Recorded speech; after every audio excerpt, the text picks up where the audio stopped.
There's a girl in here. Do you mean alive? My name is Mary Lennox. Where has everyone gone? Where's my Aya? We've sent the servants bundle as well, sir. It's just one black snake and this girl. Why has no one come for me?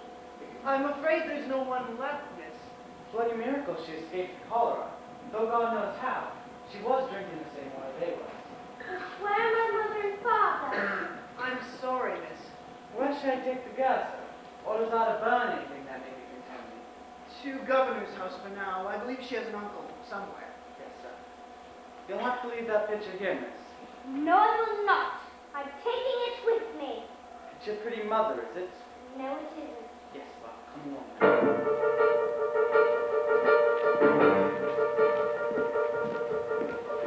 Can it be a dream? Surely this must seem like a frightful dream. How can this be true?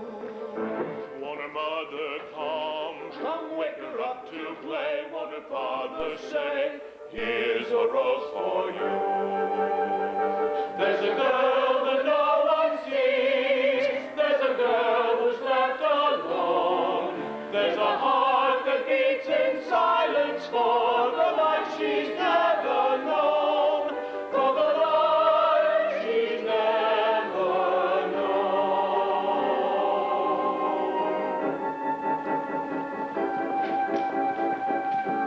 Good evening, Mrs. Shelley. I'm Mr. Craven's housekeeper. Is this the girl? Yes. She is such a sour young thing. Perhaps had Rose spent some more time in the nursery, Mary would have learned some of her mother's pretty ways. Imagine what a nightmare it must have been for the girl to wander up to bed in the middle of a party, wake up the next morning, they're all dead. Well, here's the papers, death certificate and all. Her father was a major in my husband's regiment, and a fine young man he was, too. We're all very... Thank you, Mrs. Shelley. Well, now, I suppose you'd like to know something about where you are going. Would I? But don't you care about your new home? It doesn't matter whether I care or not.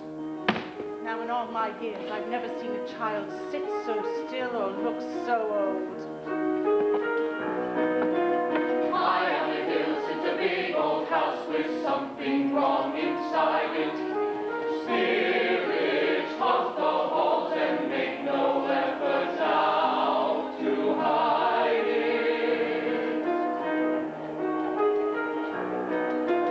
What will put their souls to rest and stop their ceaseless sighing? Why do they call out children's names and speak of one who's crying?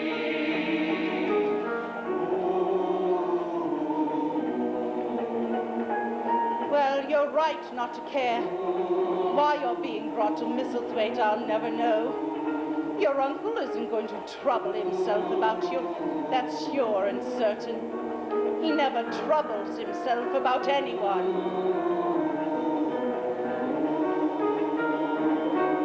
And the master hears the whispers on the stairways dark and still, and the spirits speak of secrets in the house upon the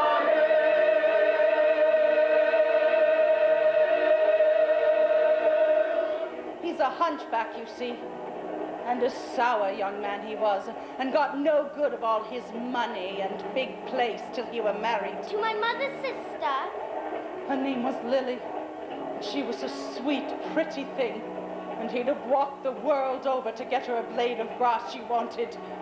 Nobody thought she'd marry him, but marry him she did, and it wasn't for his money either.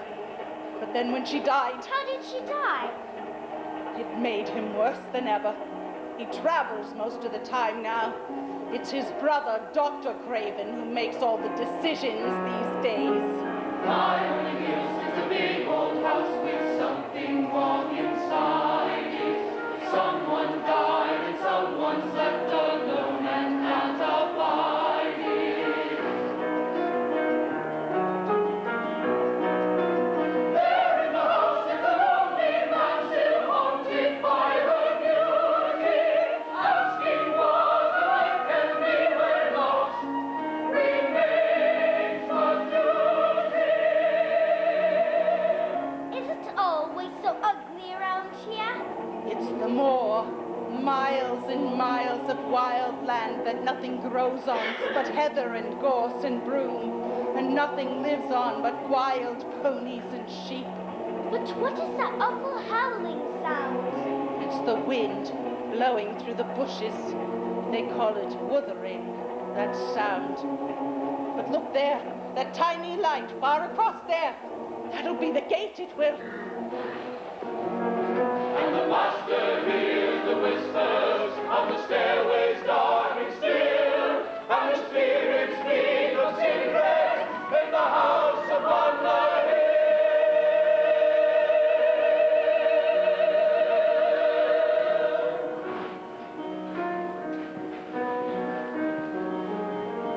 For God's sake, Archie, the girl's parents are dead. She just traveled 6,000 miles to get here. You are her guardian. The least you can do is be there to greet her. I can't, Neville. I wouldn't know what to say. I'll be upstairs. Mary Lennox, this is Dr. Craven, your uncle's brother. How do you do? You ought to take her to her room. He doesn't want to see her. Very good, Doctor.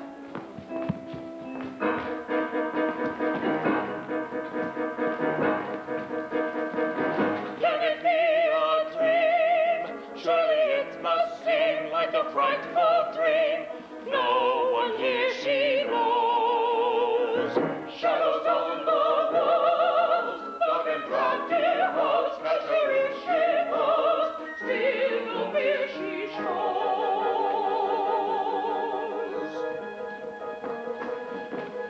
Well, here we are. This room and the next are where you'll live. But you mustn't expect that there will be people to talk to you. You'll have to play about and look after yourself. But when you are in the house, do not go wandering the halls. Your uncle won't have it. Won't have it. Albert, please. Rose, I really must send you and Mary away until we get this cholera under control. And what shall I do? Wander around the hills alone with our child while she stares at me the whole time? She's not staring at you, Rose. Mary just wants to look at you. Just like all the rest of us. Good night, then. Yes, Mum.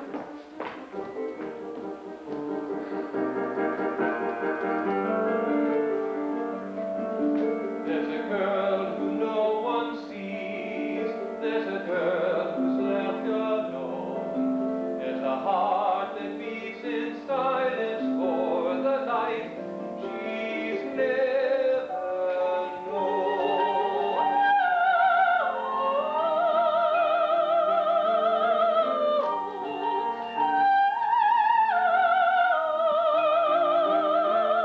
I heard someone crying.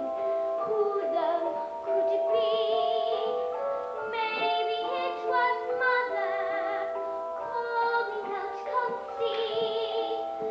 Maybe it was Father, all alone and lost and cold. I heard someone crying. Maybe it was me.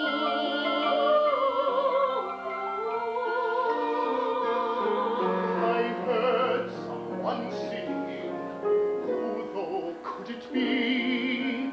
Maybe it was Lily calling out to me. Maybe she's not gone so far away as I've been told. I heard someone singing.